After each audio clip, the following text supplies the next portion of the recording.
Okay, good afternoon, students. Today we study about normal flora of human body. इसके पहले मैंने आपको brief morphology बताई थी बैक्टीरियाज की, एज वेल एज मैंने वायरसेस की भी बारे में बताया था. ठीक है, तो फिर आज हम पढ़ेंगे नॉर्मल फ्लोरा के बारे में, ह्यूमन बॉडी में क्या होता है. तो इसमें डेफिनेशन क्या है? A dissolved microbial flora is associated with the skin and mucous membrane of every human being from shortly after birth until death. क्या है? माइक्रोब्स को ग्रो करने के लिए, ठीक है, माइक्रोब्स को क्या चाहिए? ग्रो करने के लिए, अपने आप को बढ़ाने के लिए एक फ्लोरा चाहिए होता है, एक मीडियम चाहिए कि उसी, जैसे कि फॉर एग्जांपल अगर उस मीडियम में, ठीक है, जैसे हमारी बॉडी में इन्फेक्शन कैसे होता है, उसको एक उस टाइप का, उसके मतलब जैसे सजा सजाया घर मिल जाता है, उसके हिसाब की जगह मिल जाती है जहाँ पे वो ग्रो कर सके. ठीक है, सिमिलरली जैसे कि हम किसी जगह पे जाते हैं, कहाँ? बाहर जाते हैं. फॉर एग्जाम्पल हम जैसे ठंडी वाली जगह में चले गए, ठीक है, तो उस जगह पे क्या होगा? बहुत ज्यादा ठंड लगेगी तो हम वहां सर्वाइव नहीं कर पाएंगे. पर हमारे लिए ये टेम्परेचर बेस्ट है, जो नॉर्मल टेम्परेचर है ना, जहाँ पे कुछ भी ज्यादा बढ़ा हुआ नहीं है और ना ज्यादा कम है ना. तो वैसे ही जो वायरस और बैक्टीरियाज है, उनको भी वैसा ही फ्लोरा चाहिए होता है, वैसा ही मीडियम चाहिए होता है. Is that clear? Okay. Next is the mixture of organism regularly found at an anatomical site referred to as a normal flora. जो मिक्सचर है ऑर्गेनिज्म का, वो जनरली कहाँ पे? एनाटॉमिकल साइट पे ही पाया जाता है. उस जगह को क्या बोला गया है? Normal flora. ठीक है. The normal flora of human consist of few eukaryotic fungi and protitis, but bacteria are most numerous and obvious microbial component are of the normal flora.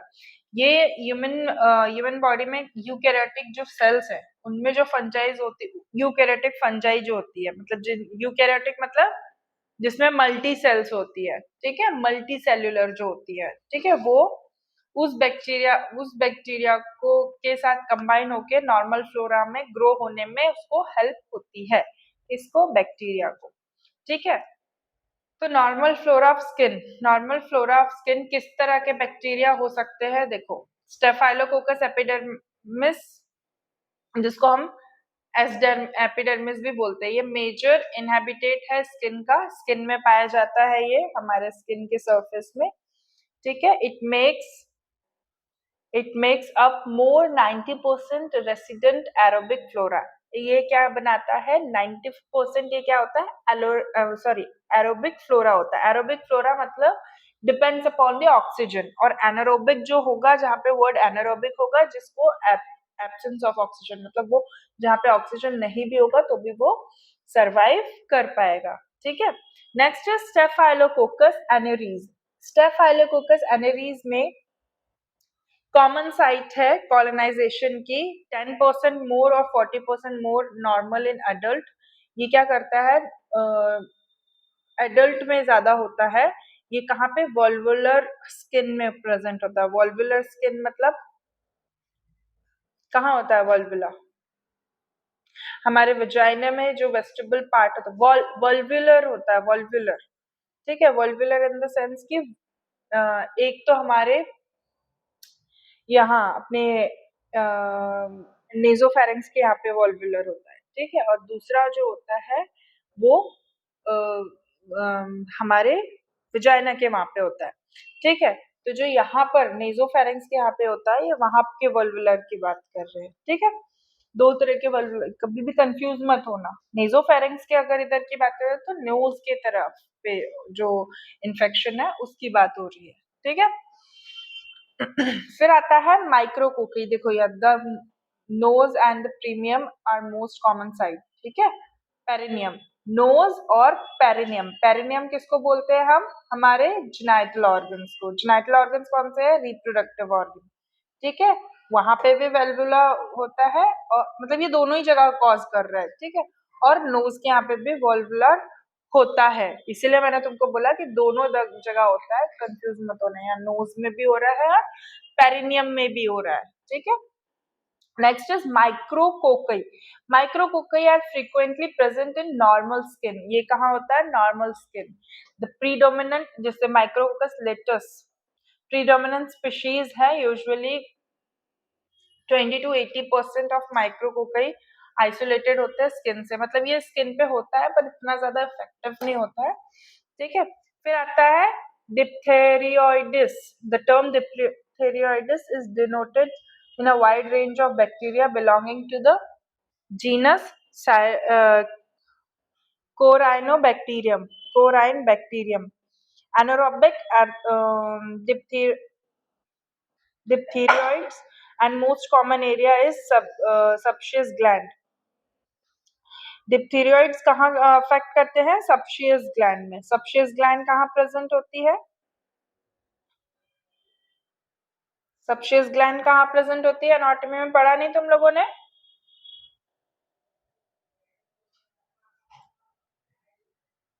कहाँ प्रेजेंट होती है सबशियस ग्लैंड?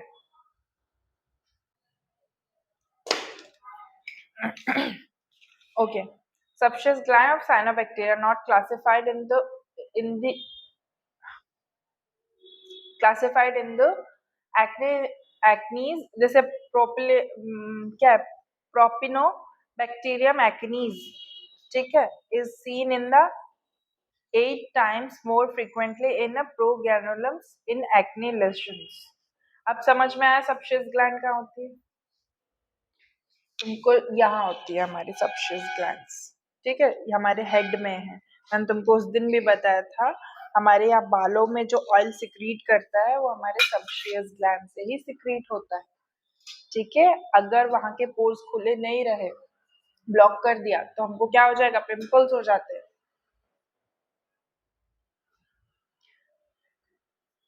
फिर आता है streptococci. Streptococci such as hemolytic streptococci exist primarily in the mouth, from where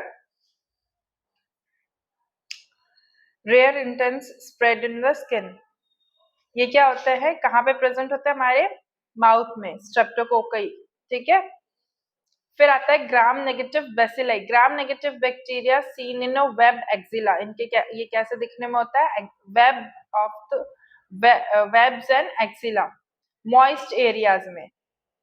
जैसे moist area, जैसे पसीना आता है तो हमारे पैरों के बीच में, ठीक है, एक्सिला में पसीना आता है तो, ठीक है। तो इसमें ये कौन कौन से बैक्टीरिया होते हैं जहाँ ड्राई ना हो स्किन, उस जगह पे देखने को मिलते हैं, जैसे enterobacter, klebsiella, escherichia coli, proteus सैप, predominant gram negative organism found on the skin. कहाँ पे? जहाँ वेट हो, वेटनेस हो, ठीक है।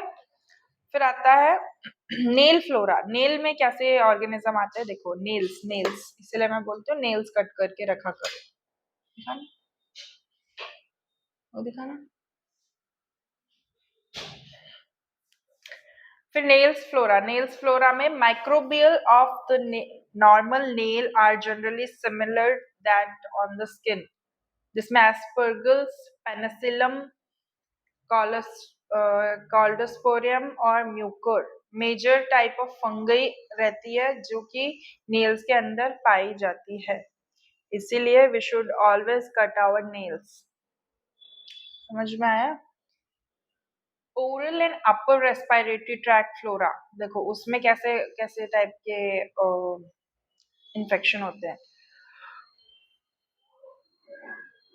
सबसे पहले है फेरिंक्स और trachea. It contain those bacterial genera to the normal cavity, for example B haemolytic streptococci. B haemolytic streptococci कहाँ प्रेजेंट, कहाँ पे इफेक्ट करती है? हमारे ट्रैकिया और फेरिंक्स में, ठीक है, ओरल कैविटी में पाया जाता है ये।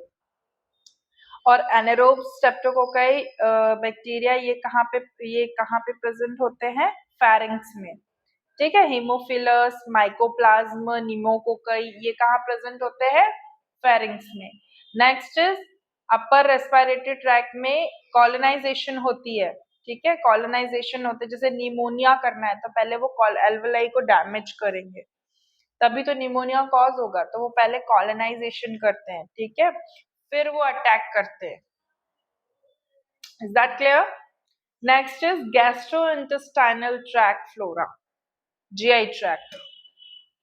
गैस्ट्रोइंटेस्टाइनल ट्रैक्ट फ्लोरा में क्या आता है? The stomach is relatively hostile environment for bacteria. It contain bacteria, sorry, it contain bacteria swallowed with the food. Those who dislodged from the mouth. यहाँ पे हेलिकोबैक्टर स्पीशीज ये कहाँ पे कॉलोनाइज करता है? स्टमक में कॉलोनाइज करता है, और बी गैस्ट्राइटिस पेप्टिक अल्सर जैसी डिजीज को बनाता है। फिर आता है जिजनम और इलियम में, यहाँ पे बैक्टीरियल पॉपुलेशन इंक्रीज हो जाती है। क्यों हो जाती है? यहाँ पे बढ़ जाती है, यहाँ पे उनको वैसा फ्लोरा मिल जाता है, एक तो म्यूकस का सिक्रेशन, खाना पीना सब मिलता है। फिर आता है इलियोसिकल जंक्शन में भी होता है, जहाँ पे कॉज करते हैं, जिसमें अपेंडिक्स को भी हार्म करने का आ जाता है यहाँ पे। ठीक है, देखो कितने 10⁻6 और 10⁸ ऑर्गेनिज्म ml, इतना ज्यादा, ये इतने लेवल तक ये लोग डिजीज कॉज करते हैं। ठीक है, विथ स्ट्रेप्टोकोकाई लैक्टोबैसिलस। देखो कौन कौन से प्रीडोमिनेंट फैक्टर्स है? स्ट्रेप्टोकोकाई है, लैक्टोबैसिलस है, बैक्टीरियोइड्स है, ये सारे बैक्टीरिया गैस्ट्रोइंटेस्टाइनल ट्रैक्ट में, हमारे इंटेस्टाइन में कॉज करते हैं। ठीक है, next is urogenital flora. Urogenital flora मतलब जहां से यूरिन वॉइड करे, या फिर हमारा जो जितना भी जेनाइटल का एरिया है, ठीक है, लिबिया मेजोरा, लिबिया माइनोरा, दोनों जगह पे यहाँ पे इस फ्लोरा में बहुत सारे इन्फेक्शन देखने को, जैसे यूटीआई वगैरह हो जाएगा, बहुत सारे भी बताती हूँ। The type of bacteria flora found in vagina depends on the age. ये जो बैक्टीरियाज है ये वजाइना में होते हैं, पर ये डिपेंड करते हैं एज पे, एज वेल एज पीएच पे भी। हार्मोनल लेवल होस्ट करते हैं, इसमें लैक्टोबैसिलस प्रीडोमिनेंट, फीमेल इन्फेंट को भी होने के चांसेस होते हैं during the first month of life.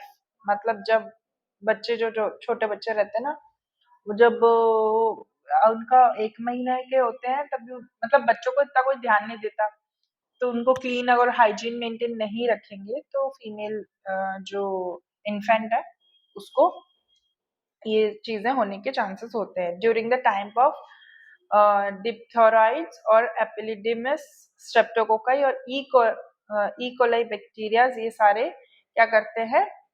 इनको हार्म करते हैं। ठीक है, फिर आता है प्यूबर्टी।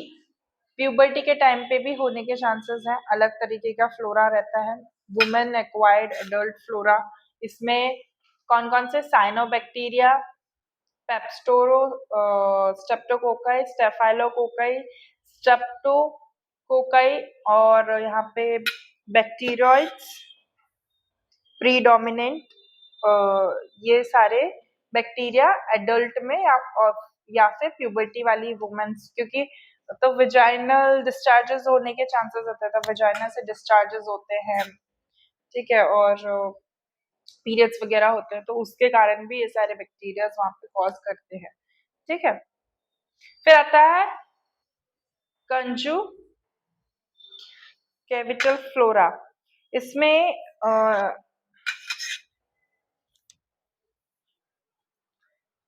ये बैक्टीरिया कौन कौन से? स्टेफाइलोकोकाई, स्ट्रेप्टोकोकाई प्रेजेंट होते हैं साइनोबैक्टीरियम में, और उसके साथ ये हीमोफिलस प्रेनेंजा प्रेजेंट कहाँ होते हैं? कंजुगेबल सैंपल में। जैसे हम सैंपल कलेक्ट करते हैं ना, उसमें चेक करने के लिए, तो कुछ चीजें उसमें डिटेक्ट हो जाती है।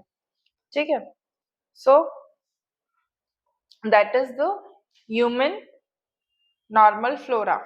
ठीक है, normal flora of human body, ये हमने पढ़ लिया। Next is common microbial diseases. ये डिजीजेस को तुम मेरे को देखना है, जिसमें से बैक्टीरियल डिजीज अलग है, वायरल डिजीज अलग है। इनको ब्रीफली में मैंने तुम लोगों को, तुम और अदिति आए थे तब मैंने एक्सप्लेन किया था। बैक्टीरिया के बारे में बताया था, कौन सा रूट है बताया था, बता देती हूँ। सो यहाँ पे देखो बैक्टीरियल डिजीज में कौन कौन सा इम्पिटिगो हो रहा है, पैथोजन कैरेक्टरिस्टिक ट्रीटमेंट इसका बताया गया है, कौन सी ड्रग देंगे। फॉलिकुलाइटिस, फॉलिकल्स में जैसे हमारे हेयर्स फॉलिकल, जैसे हम फॉर एग्जांपल जैसे हम ट्रिमर वगैरह यूज करते हैं, या फिर जैसे जैसे मेल्स मेल में क्या होता है, अगर वो ट्रिमर वगैरह यूज करते हैं या किसी के यूज की हुई चीजों को यूज करते हैं तो हमारे हेयर फॉलिकल्स में ना पिंपल आ जाता है। पिंपल आ जाने के कारण वो स्वेल हो जाती है, उस जगह वो जगह स्वेल हो जाती है, उसको बोलते हैं फॉलिकुलाइटिस, फॉलिकल्स में स्वेलिंग आना। ठीक है। Acne, otitis externa, Pseudomonas dermatitis, year sepsis. ठीक है, ये सारी चीजें बैक्टीरिया में आ गई। वायरल में वार्ड्स आ गए, small pox, chicken pox, shingles, herpes simplex, measles, mumps, rubella, ये सारी चीजें इसमें आ गई। फिफ्थ डिजीज है रोसेडेला। फंजाई डिजीज कौन सी आती है, रिंगवॉर्म आते हैं, कैंडिडेट्स आते हैं और स्ट्रेप्टोकोइसिस देखने को मिलता है। ये जनरल जनरल डिजीजेस हैं जो हमको देखने को मिलती है। पेडिकुलोसिस, पैरासाइटिक में क्या है, स्केबिसिस और पेडिकुलोसिस। पेडिकुलोसिस मतलब जुएं। ठीक है, लीस। फिर आता है माइक्रोबियल डिजीज ऑफ द आई। ये कहाँ था, ये कहाँ हो रहा था, ये common microbial disease in the skin, ये स्किन में होने वाला। अब आई में क्या होने वाला है वो देखो। कॉमन डिजीजेस क्या है, जैसे बैक्टीरियल डिजीज, वायरल डिजीज और प्रोटोजोनल डिजीज है इसमें। तो बैक्टीरियल डिजीजेस में क्या आ गया, ट्रैकोमा आ गया, इंक्लूजन कंजक्टिवाइटिस आ गया, नियोनेटल गोनेरा ऑप्थेल्मिया आ गया। वायरल में हेपेटिक कैरटाइटिस आ गया। फिर प्रोटोजोनल में एक्टिनामीबा कैरटाइटिस आएगा। Next is common microbial disease of the nervous system. Nervous system में कौन कौन सी डिजीजेस हैं, bacterial, fungi, viral, protozoan, prion disease, और कौन कौन सी हो सकती है वो है। इसी तरह कार्डियोवास्कुलर लिम्फेटिक में भी दिखाया गया है। आगे की चीजें आप खुद से रीड करना, इसमें मेन मेन जो कॉजेज हैं। ठीक है, रेस्पिरेटरी का भी दिया हुआ है,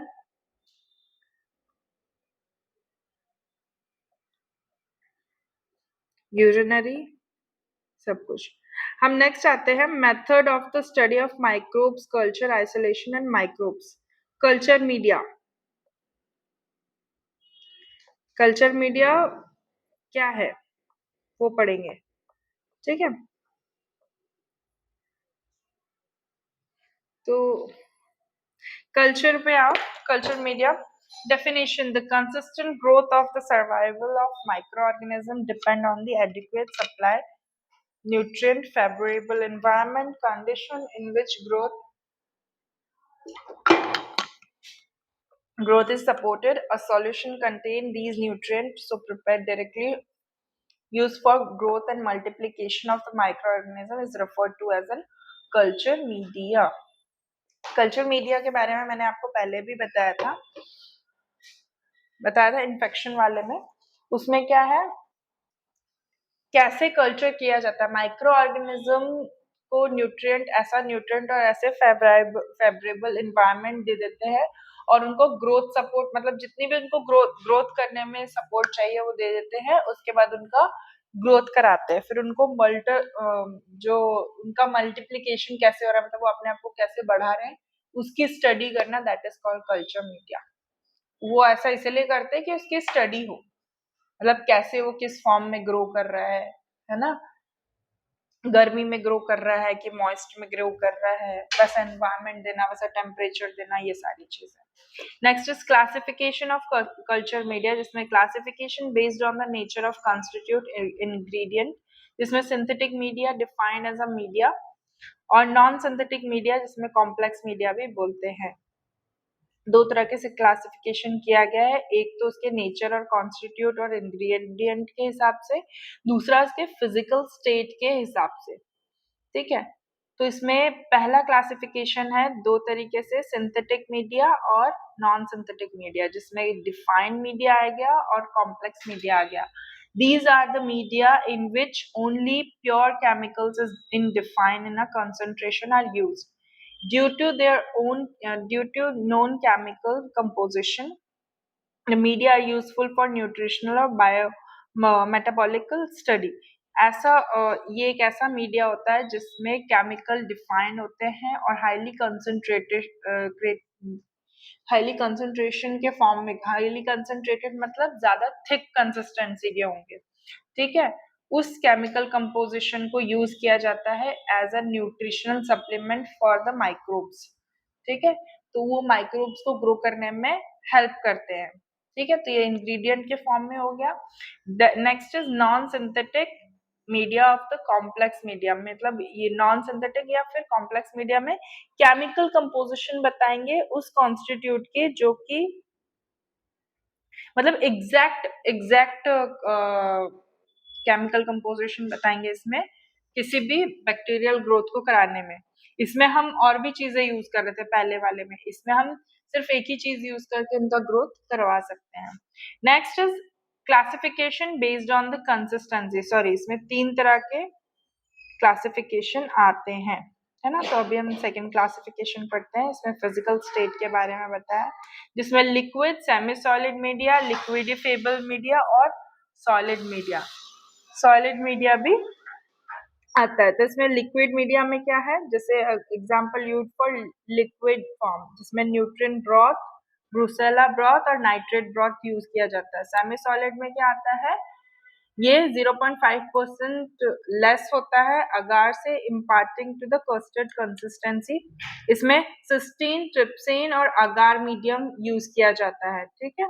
लिक्विडिफेबल में सॉलिड मीडिया यूज किया जाता है, prepare to suitable gelatin. Gelatin liquid media में यूज किया जाता है, जिसमें सॉलिड रिवर्सिबल लिक्विड मीडिया होता है, जिसमें कौन कौन से माइक्रो ऑर्गेनिज्म के लिए यूज किया जाता है. इसमें सॉल्मोनेला, सिगेला, अगार, ये और न्यूट्रिएंट जेलेटिन मीडियम, ये सारी चीजें इसमें यूज की जाती है. Next is solid media. This media always remain to the solid, ये हमेशा सॉलिड ही रहती है. इसमें nutrient agar medium, bile salt और bile salt agar medium, ETC, ये सारी चीजें इसमें यूज किए जाते हैं, ठीक है. Next is third one is classification based on their function, जिसमें कल्टीवेशन, स्टोरेज, इनरिच्ड और इनरिचमेंट मीडिया और भी बहुत सारे इसमें आते हैं, जिसमें ट्रांसपोर्ट मीडिया आ गया, मेंटेनेंस मीडिया, सिलेक्टिव मीडिया और डिफरेंशियल इंडिकेटर मीडिया आएगा, ठीक है. So that's it for today. आगे की चीजें हम कल पढ़ेंगे. Thank you class, thank you.